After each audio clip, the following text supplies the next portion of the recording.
There are moments when a single throwaway line from someone inside the circle can ripple outward and reshape a narrative overnight. And that is exactly what happened when Sarah, Duchess of York, known to many as Fergie, was reported to have made a remark that sent royal watchers and tabloid editors sprinting for their keyboards. A whisper that quickly swelled into a roar of online chatter and relentless headlines. According to those reports, Ferguson quipped in a private gathering that Meghan Markle was connected to Prince Andrew's social orbit in ways that some onlookers interpreted as implying far more than mere acquaintance. And once that offhand phrase hit the air, it became an accelerant. Because in the world of celebrity and royalty, context matters less than the scent of scandal, and the public is always hungry for a story that ties together two figures already heavy with controversy. And so the rumor that Meghan had earlier associations with yacht-centered parties linked to people who once orbited Jeffrey Epstein did what rumors always do. It filled in blanks that may or may not exist with an appetite for detail. And it is important to state plainly that what followed was exactly that. A fevered cascade of allegations and innuendo reported by tabloids, repeated on social feeds, dissected by pundits, and amplified in 1,000 different directions, none of which equates to verified fact, yet all of which had real consequences for the humans at the center of it. Imagine being on the receiving end of something that began as a casual line in a private room. How it would explode into text chains, newsroom drafts, the blink-and-you-miss-it cycle of digital outrage, and the cold, sterile certainty that once an idea is planted on the internet, it may as well be true to anyone who wants to believe it. Which is a terrifying prospect both for the accused and for an institution that relies on the careful management of image. And that terror played out in full as palace aides reportedly went into crisis mode. Lawyers pulled files, communications teams drafted lines of defense, even as senior figures publicly demurred and issued only the classic royal no comment.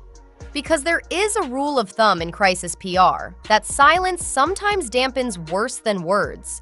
But silence also fuels speculation, and so the vacuum created by discretion became fertile ground for speculation to sprout 1,000 versions of the same story, each one louder, punchier, and more sensational than the last.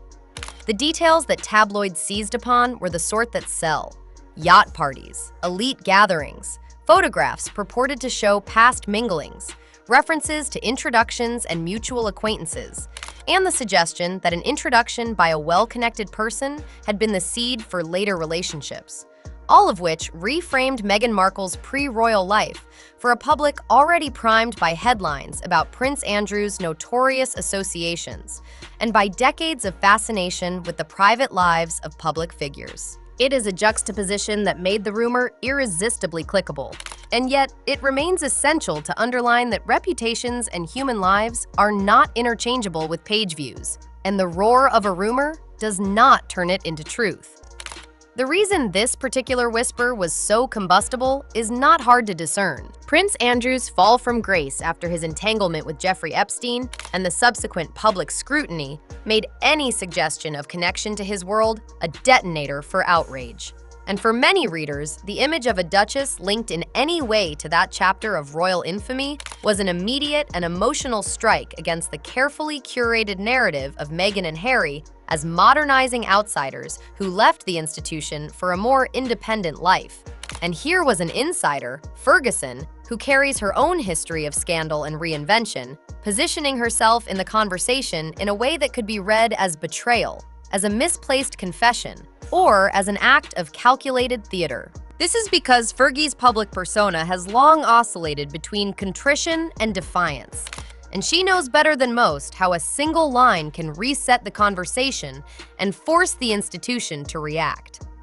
Whether she meant to light a match or merely spoke carelessly is the sort of question the palace would rather not answer in public. And yet, public response needed little encouragement. Social media users seized on the phrase. Commentators constructed narratives around alleged yacht days in the early career of Meghan Markle, and within hours, hashtags and trending phrases made the rumor a kind of digital contagion. But contagions rarely thrive on evidence alone. They thrive on suspicion, on the human appetite for scandal. and on the seductive idea that there are neat explanations for the messy overlap of ambition, networking, and opportunity that punctuates the lives of anyone who moves between Hollywood and high society. To be clear, Meghan Markle's rise from acting to humanitarian work to marriage into the royal family is a story of reinvention and strategy, of an individual who moved through rooms with purpose, cultivating contacts, attending events, and building a career brick by brick. And that real arc is what makes the whispered rebuttals so plausible to some people. She was a public figure before she became a duchess, and public figures have connections, acquaintances, and histories that can be reframed by a tabloid's imagination. But the leap from social presence at an event to the kind of intimate and transactional claims some outlets floated is precisely the kind of leap responsible journalism must resist. Because rumor, once given heft, has a way of hardening into perceived fact, regardless of the underlying evidence.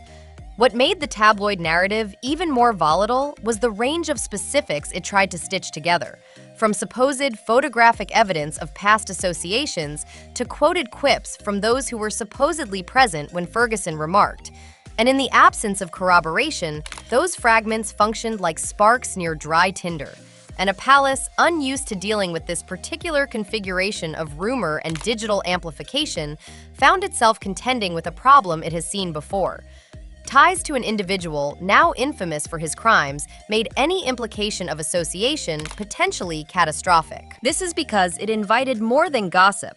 It invited legal, reputational, and emotional fallout for multiple people.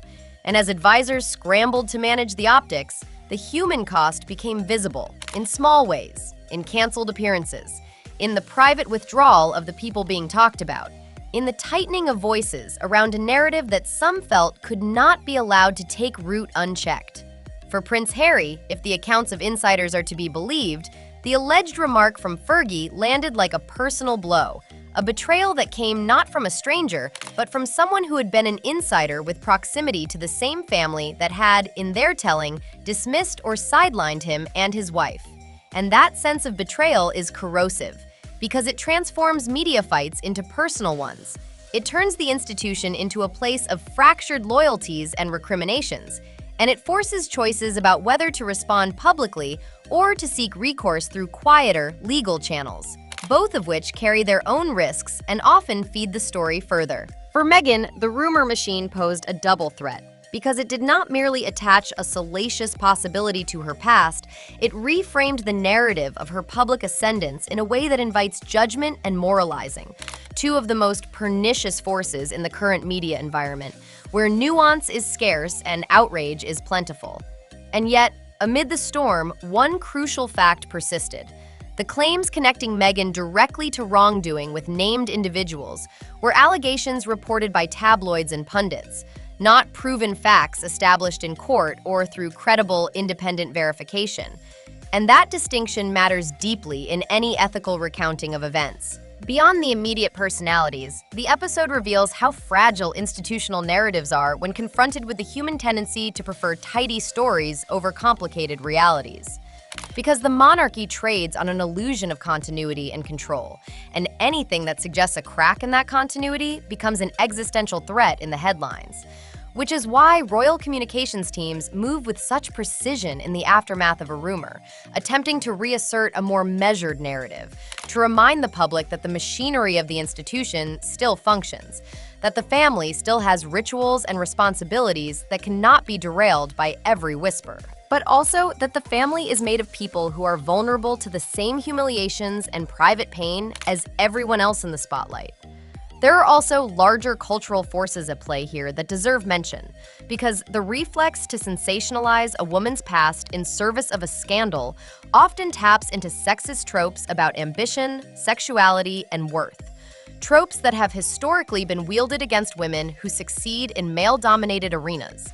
And when those tropes intersect with the buoyant appetite for royal gossip, the result can be a particularly cruel form of public shaming that is difficult to redress. Which is why any fair-minded account must ask not only whether the rumor has legs, but why society so readily believes and circulates such stories, and what that says about our collective appetite for narratives that reduce complex human lives to a few scandalous sentences. Thanks for watching, and stay tuned for more videos.